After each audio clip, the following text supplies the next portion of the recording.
We'll see. I will say this. Some of the aspects of Horizon are like game of the century quality. I will say that. I don't think I've ever seen a game do characters, facial animations, and body animations better. Literally the best I've ever seen. So, I mean, there are parts of this game that I think are absolutely just the best it's ever been. Mustachio, thank you for the 10 sub bomb, dude. Thank you very much. Dang, brother. Appreciate that. Thank you very much. Let's get that real quick.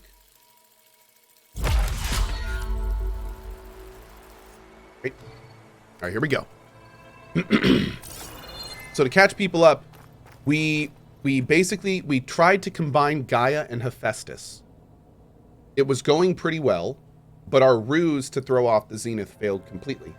And the Zenith came in, they murdered Varl. We saw Varl got his heart stabbed. He's dead, unless they made him a new heart, which I wouldn't count on it. Varl is dead. The Zenith apparently have Gaia and now Hephaestus if they let the merge happen. And however, right at the end, before everything fell apart, one of the Zenith, Tilda, I want to say, basically did a huge kind of flashbang style light and told us it would be okay. And then we woke up in this facility and Tilda said, "I'll come make you breakfast. Come chill over breakfast." Okay. Let's go get some breaking. What was all this for? Some kind of survival bunker?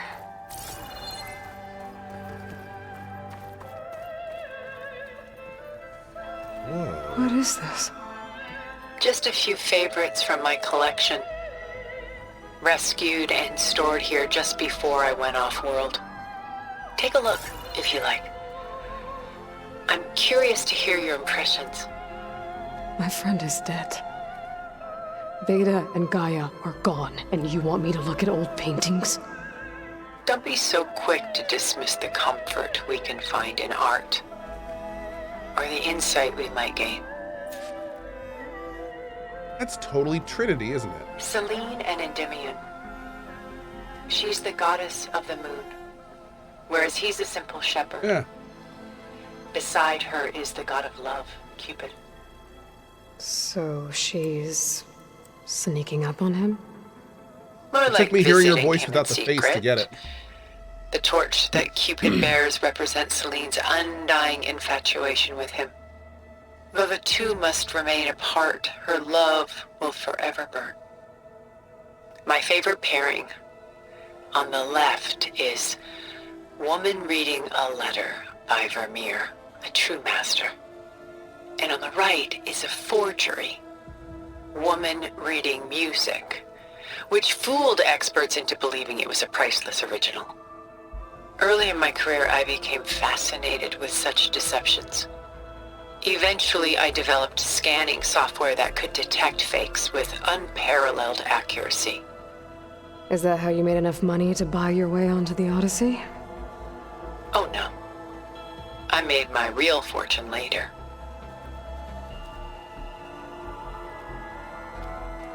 This is Rembrandt painting Jeremiah, a man in mourning. Mourning what? His home. The ancient city of Jerusalem. I haven't tried this yet. Let's try this. Where is it? There we go. Dynamic. He foresaw its impending doom, but could do nothing to prevent it. So instead, he saved its treasures from destruction, just as I saved these works. You could say we're kindred spirits.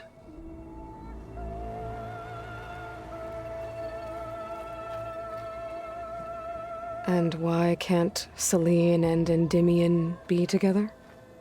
Selene took a vow of chastity, promising to never take a lover. So when she fell in love with Endymion, she could only visit him at night while he slept. But then wouldn't she be breaking that vow? Think of it as a forbidden love.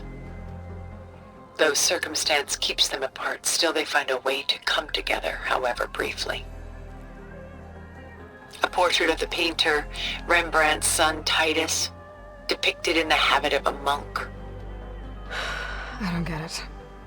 Why would someone like you, with infinite resources, care about this painting of a boy in a hood? It's not the image itself, but the feeling it conveys. The face is bright and defined, but his eyes are downcast, heavy with misfortune.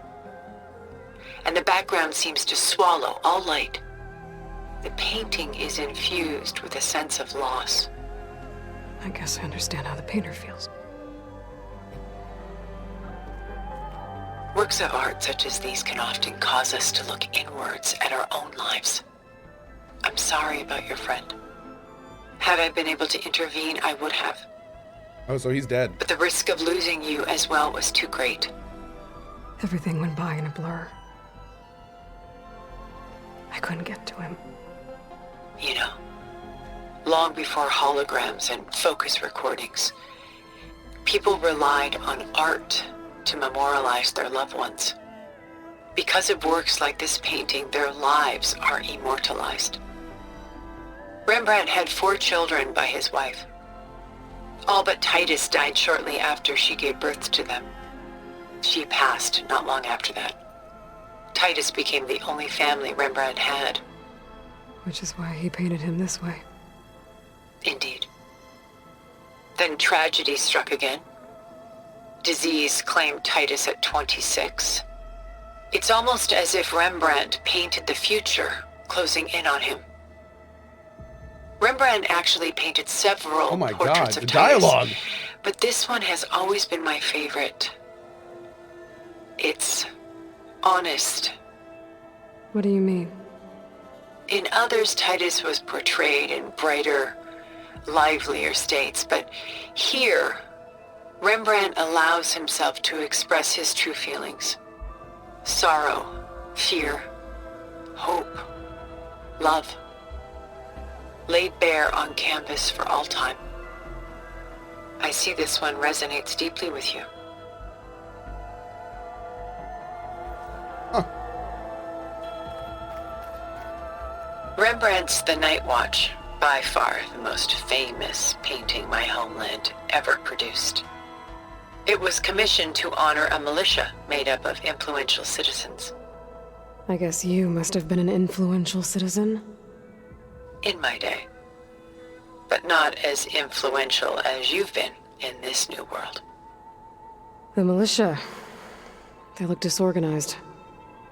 Where others painted such scenes in a stiff and stationary manner, Rembrandt chose to show them in action, preparing to march.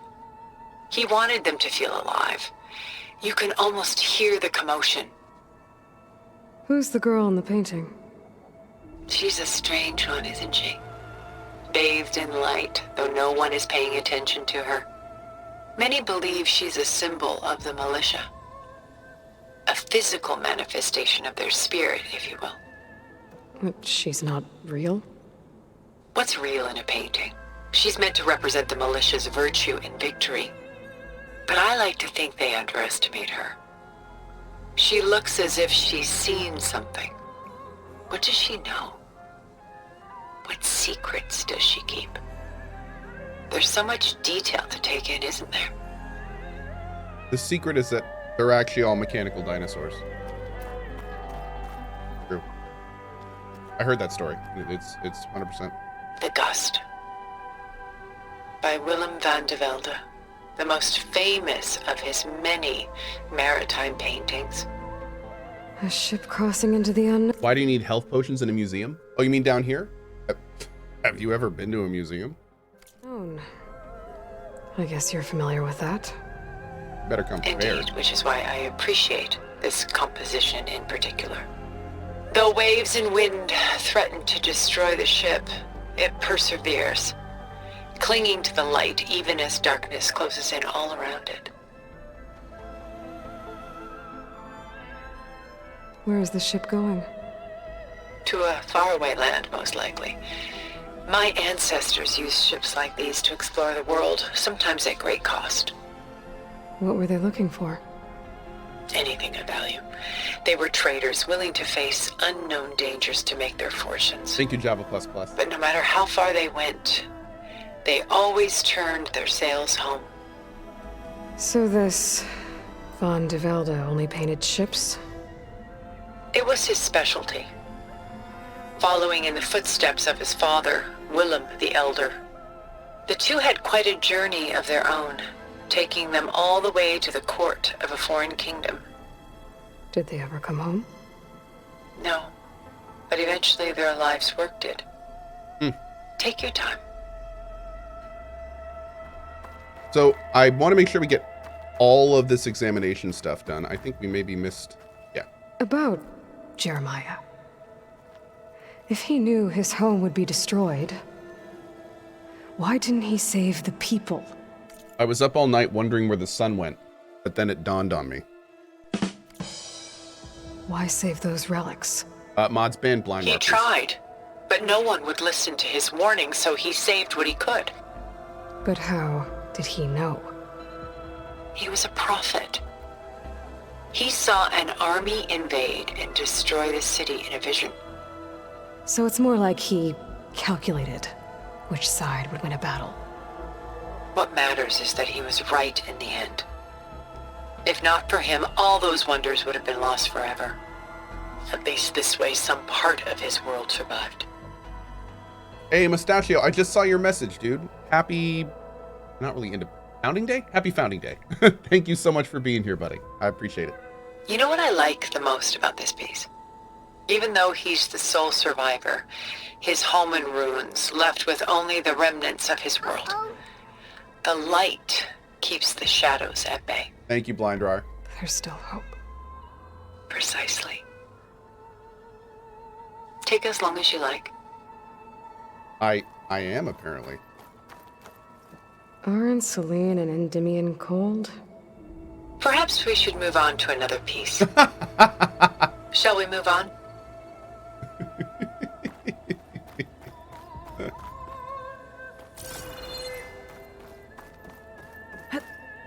He's like, girl, you're not getting it. Shut up. No, that's not the... Move on. Look at something else. Why do you keep the forgery? I've always enjoyed studying the two side by side. Oh, it's Both not an AI, it's painters the person. capture He's talking light, over radio. color, and perspective. But what makes one a masterpiece and the other simply an imitation? The forgery looks... sharper? Good eye. The details are crisp. The contrast bold. It tells us more, and yet we feel less. What's in the letter? Who can say? What does the painting tell you? She's... concerned. Whatever's written in the letter troubles her. A burden she can't put down. Fascinating. Jacob Whalen with the 80-month T2. Thank you, buddy. Why go through so much effort to make a fake masterpiece? Funny. The forger initially painted under his own name, but found little success. His work was considered unremarkable.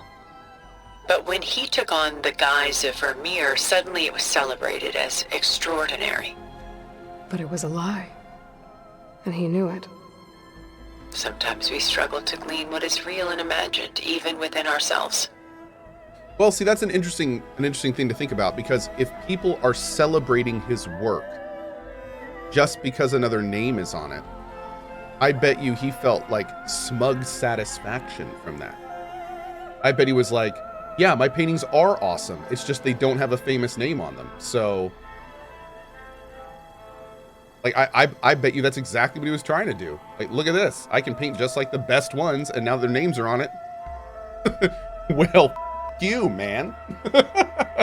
It's all about branding and marketing. That's right. That's right. The irony of these two is that Vermeer died in obscurity. He had no idea his work would become some of the most precious most copied, most preserved pieces in all history. Okay, I think we have done everything there is to do. I wonder if she'll comment on the fact that we, like, admired the artwork or something. That'd be interesting. You can't do the sculptures. Okay. Stunning, isn't it? Paintings weren't the only masterpieces of my people's golden age. This is Von Vianen's lidded ewer, molded from a single sheet of silver. Oh, that's cool. What was it for? How like Elizabeth you are. Function over form. Its practical purpose was less important than its meaning. Von Vianen created it in honor of his late brother, who himself was a famous silversmith. A memorial. Yes. Such beauty from sorrow.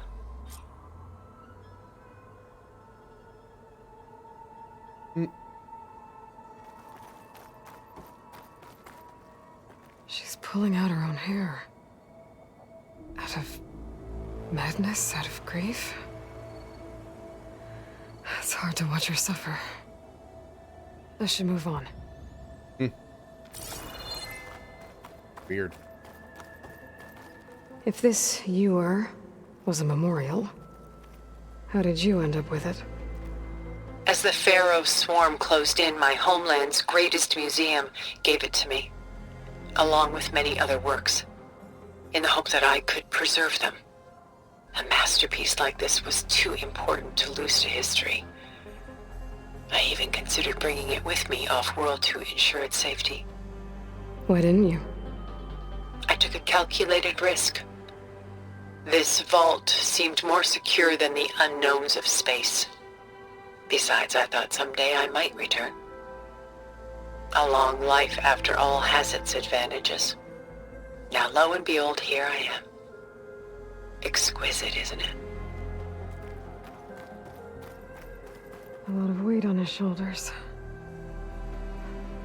I know the feeling. I should move on. Just to be sure, I can't look at these, right? No, I can't. Okay.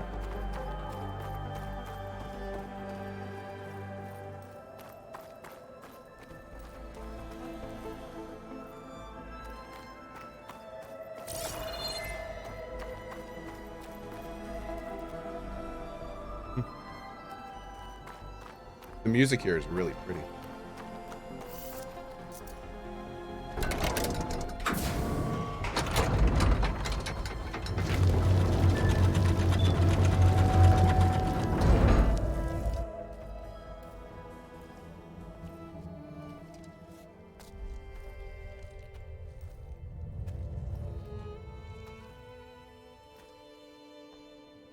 There you are. Feeling better? How did you find us? At the cauldron? And what did you do to everyone right before I passed out? All business, I see. Well, suffice it to say we were keeping a very close eye on Hephaestus, knowing we would need it at some point. Your ruse didn't fool us, and as for my little trick, it was an overload of the senses, accompanied by an energy discharge. Gerard and Eric were only momentarily disoriented due to their shields, but it rendered you unconscious while I got you out. Perhaps some breakfast might steady you a bit?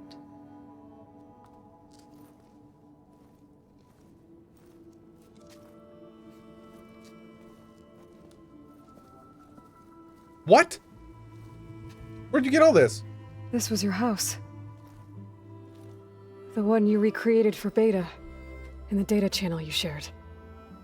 How perceptive of you. Please, this way. Oh, wait. Are they in VR? After everything your people have done, you think I'm just gonna sit down and have a chat with you? They're not my people. They never were, and especially not now. You shot off into space with them, and lived with them for 1,000 years before coming back. So what made you suddenly turn on them? Quite simply, this. My old focus. You repaired it? But that means you've seen... Incredible things. What you've accomplished in 2 decades of life.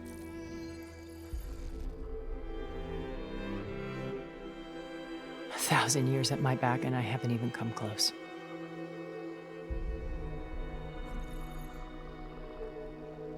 I'm sorry if I invaded your privacy, but I had to. In order to understand. To be enlightened. You truly are Elizabeth's blood. With her drive, her sense of mission, her integrity. Watching all this shamed me for the company that I've kept. Having seen it, all I want is to help you. Even if it means stopping your friends? Especially so. Please, sit down.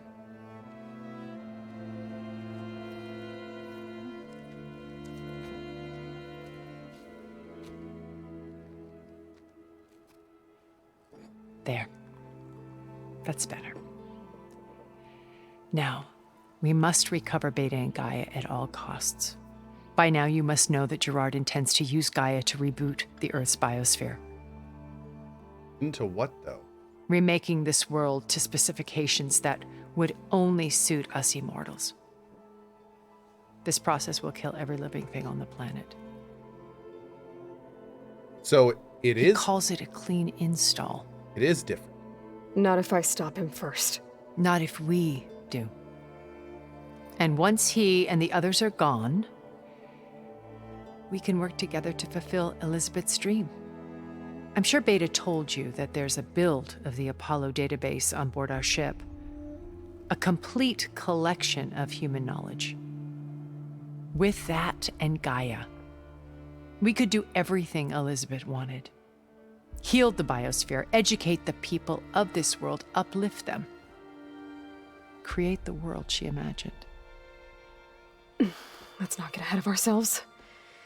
From what I've seen, your friends are invincible. I do wish you would stop calling them my friends. And they're not invincible. In fact, a friend of yours has found a way to defeat them. Sylens. Oh, he's been a busy bee, building an army powerful enough to crash through Gerard's precious base. Regala and her rebels. Even now, she's preparing a final march on the Tenakth capital. When she wins, she'll have the entire tribe under her control. Hundreds of warriors and machines to throw at the base. She's been duped. They'll all perish, of course. But it should be enough to break Gerard's defenses and allow Sylens to kill him. Damn. Along with all the others. Using the new weapon he's developed. Yes, he's found a way to circumvent our shields. Truly an exceptional man. He's planned for everything. Except you and me.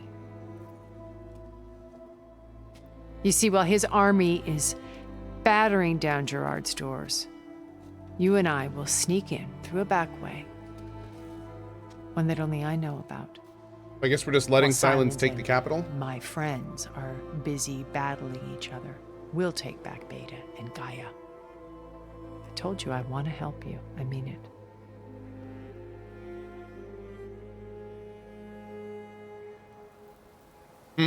Wow.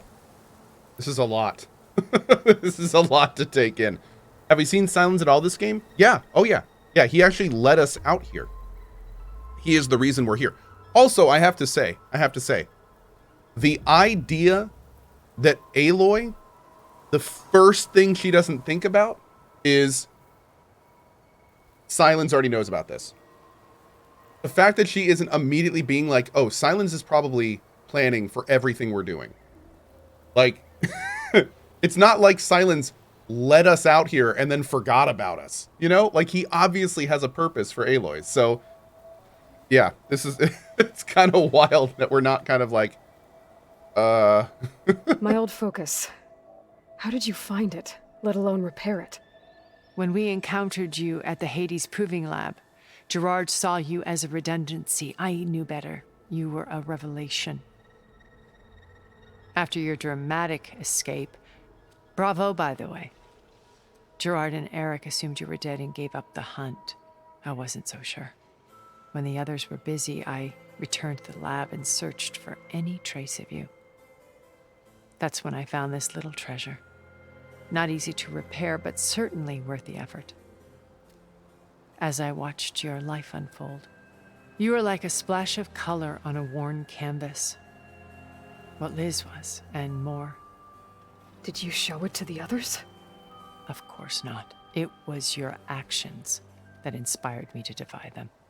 It's worth noting that if I hadn't found it and watched its contents, I wouldn't have known to save you at the cauldron. You'd be dead. So I should be grateful?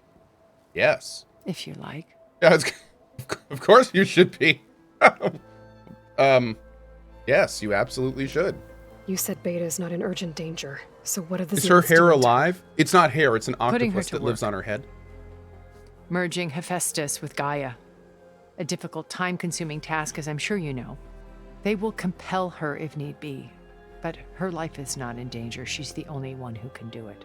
Because you people made her to be nothing but a tool. Gerard's idea, not mine. They always viewed me with suspicion when I attempted any form of kindness towards her. That's why I created the data channel. A virtual place where we could speak in peace.